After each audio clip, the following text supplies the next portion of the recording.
नमस्कार जी, आप सभी का आध्यात्मिक संसार में स्वागत है।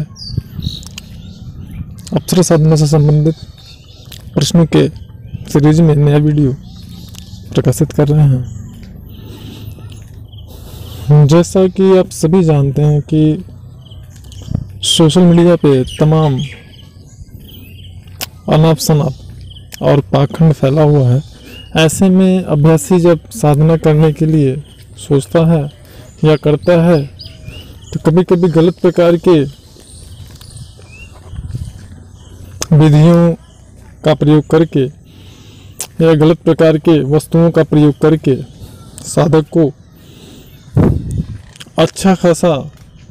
समस्याओं का सामना करना पड़ सकता है और पड़ता भी है। हमारे एक साधक राजस्थान जयपुर के हैं और उनका ये कहना था कि गुरुजी हम 3 साल से साधना कर रहे हैं और शुरू में कुछ अनुभूति हुई थी, फिर उसके बाद उसी के आधार पे, उन्हीं अनुभवों के आधार पे हम साधना करते रहे कर रहे थे और अब हमको अच्छा खासा समस्या का सामना करना पड़ रहा है। और उनको समस्या ये थी, बताते थे गुरुजी हम साधना करने बैठते हैं तो सबसे पहले तो हम जो दीपक लगाते हैं उसमें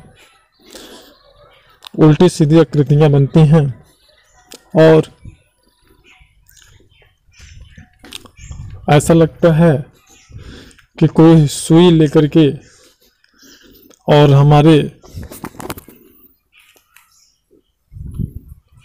पैरों के और हाथों के गर्दुलिया में चुभ हो रहा है। और कभी कभी ऐसा लगता है कि कोई हमारे रीढ़ की हड्डी में ऊपर से पीठ में सुई चुभ हो रहा है। और कभी कभी होता ऐसा है कि हम साधना कर रहे होते हैं तो ऐसा लगता है जैसे कि हमारे सर में कोई नाखून धंसा रहा है। और इसके साथ ही कभी कभी ऐसा भी होता है कि जब हम साधना करके सो जाते हैं तो सुबह उठते हैं, देखते हैं तो हमारे शरीर पे नाखूनों से खरोंचने का निशान होता है और साथ ही साथ जो है उसमें हमारे हाथों पे, कंधों पे नाखून लगे हुए का निशान होता है। और ये सारी समस्याएं हमको लगातार काफ़ी दिन से हो रही हैं। ये सारी समस्याएं बताने के बाद उन्होंने ये भी बताया कि कभी कभी ऐसा लगता है कि जब हम सो के उठते हैं तो लगता है जैसे कोई लाठी लेकर के हमको बहुत पीटा हो। इस प्रकार के भी निशान हमारे पीठ पे रहते हैं और बहुत सारी समस्याओं का उन्होंने डिटेल में वर्णन किया था। तो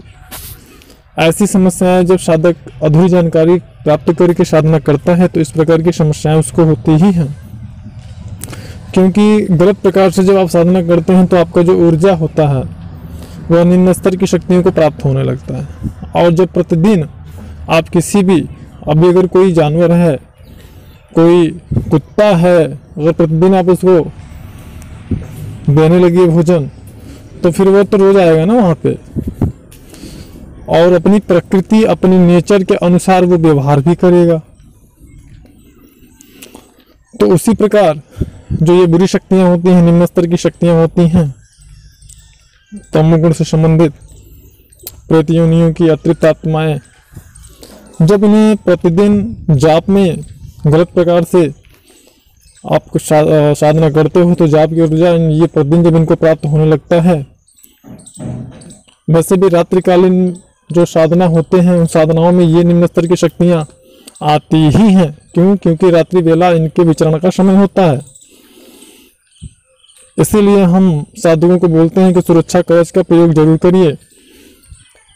क्योंकि सुरक्षा घेरा बनाना तो सबके वश की बात नहीं होती है, लेकिन सुरक्षा कवच का प्रयोग सभी कर सकते हैं।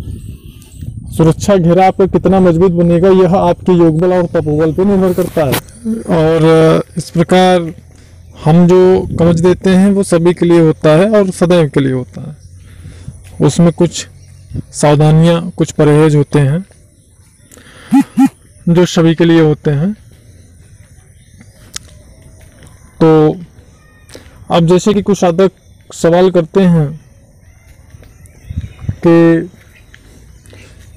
गुरुजी क्या हम अपने जो कि गुरु दीक्षा से प्राप्त मंत्र है या गुरु मंत्र है उस मंत्र का जाप हम करते हैं लगातार, तो क्या गुरु मंत्र के जाप के साथ में अप्सरा साधना हम कर सकते हैं? तो ऐसे साधुओं के लिए मेरा कहना है कि गुरु मंत्र के जाप के साथ में वो अप्सरा साधना बिल्कुल कर सकते हैं, उसमें कोई दोष नहीं है। बस ये उनके सामर्थ्य पर निर्भर करता है कि वह कितना ज़्यादा देर तक, आप उनका आसन सिद्ध है, कितना देर तक एक ही पोजीशन में वो बैठ पाते हैं। तो गुरु मंत्र के साथ में आप अप्सरा साधना बिल्कुल भी कर सकते हो। अब कुछ लोगों का कहना होता है जैसे नवरात्रि आ रही है तो कुछ लोग नवाण मंत्र की साधना भी करना चाहते हैं, साथ में अप्सरा साधना भी करना चाहते हैं, तो वो लोग भी बिल्कुल कर सकते हैं और उन्हें सफलता निश्चित रूप से प्राप्त होगी और वो ऐसा कर सकते हैं, इसमें कोई दोष नहीं है। और जैसे कुछ लोगों का कहना होता है कि अगर हमारा ग्रह दोष ठीक नहीं है, कर्म नहीं ठीक है या पितृ दोष की समस्या है हमको, तो क्या मैं यह कर सकता हूँ? तो लोगों को मेरा ये कहना है कि जो मैंने विधि बताया है वह त्रिकोणी विधि के अनुसार अगर वो नवरात्रि में साधना करते हैं तो उनको निश्चित रूप से सफलता प्राप्त होगी, इसमें कोई संदेह नहीं है और वो ऐसा कर सकते हैं निश्चित रूप से। और साधना करते समय हमेशा आप लोगों को अपने खान पान पे विशेष रूप से ध्यान रखने की ज़रूरत है। और जैसे कि कोई साधक ये भी कहते हैं कि कोई डरावने अनुभव होते हैं या इस प्रकार की कोई बात है, खास करके जब कोई भी साधक प्रारंभिक साधना जब वो अप्सरा साधना को करता है, अब जैसे उसको पायल की आवाज़ ही सुनाई दे रही है, घुंघरू के आवाज़ ही सुनाई दे या किसी के पैरों की आवाज़ धम धम करके आए नाचते हुए नृत्य करते हुए, तो इस प्रकार की जो, और या तो फिर आपको अचानक से खुशबू ही आने लगे और या फिर हवा का झोंका महसूस हो या स्पर्श महसूस हो किसी को छूने की,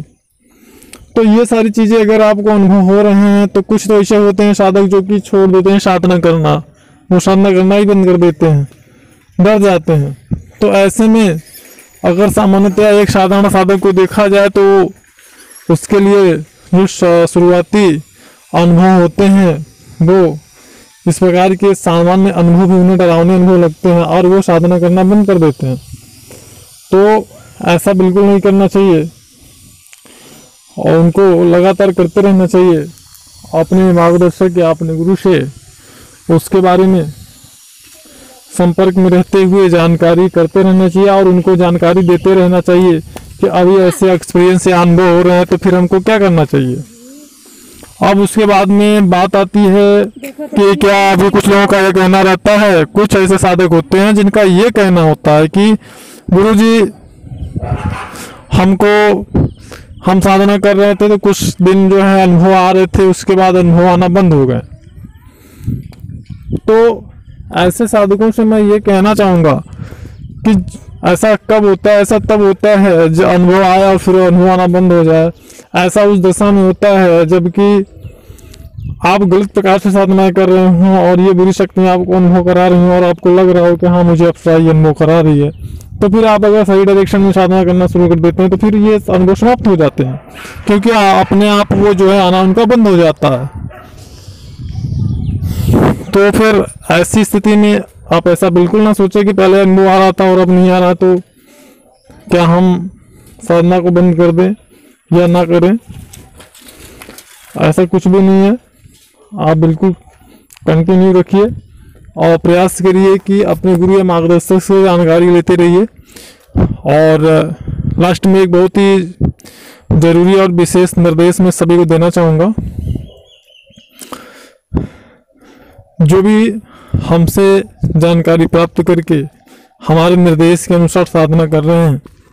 सिर्फ ऐसे ही साधक किसी प्रकार की जानकारी साधना काल में हमसे प्राप्त कर सकते हैं, या फिर उन्हें कैसे अनुभव हो रहा है,